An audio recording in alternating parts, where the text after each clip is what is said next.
Movie की शुरुआत में हम एक कबीले को देखते हैं जहां पर एक राजा सिमोन आज पिता बनने वाला है और इसका इंतजार वह अपनी प्रजा के साथ बाहर देख रहा था। तभी राजा का सलाहकार व्लादिमीर आता है और वह कहता है कि महाराज, हमारे सामने एक समस्या आ गई है।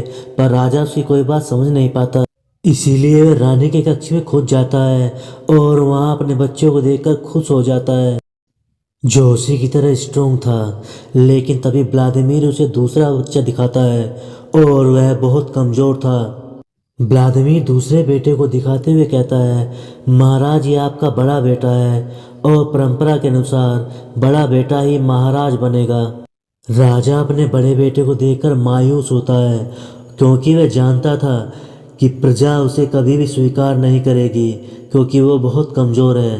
तभी राजा की जादूगरनी जो एक विच थी वहाँ आ जाती है और राजा से कहती है, महाराज, इसमें आपका कोई दोष नहीं है, यह तो एक प्रकृति का दोष है और इस बच्चे को कभी भी प्रजा स्वीकार नहीं करेगी।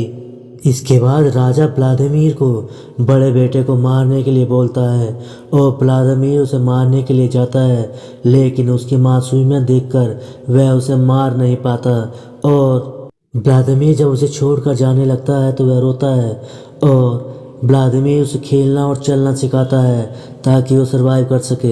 समय बीतता जाता है और एडवर्ड बड़ा हो जाता है, लेकिन वह शारीरिक कमजोरी के कारण अभी भी बच्चे की तरह नजर आता है। उसके काम भी बच्चे की जैसे थे, लेकिन वह नई चीज़ें जानने में उत्सुक रहता था।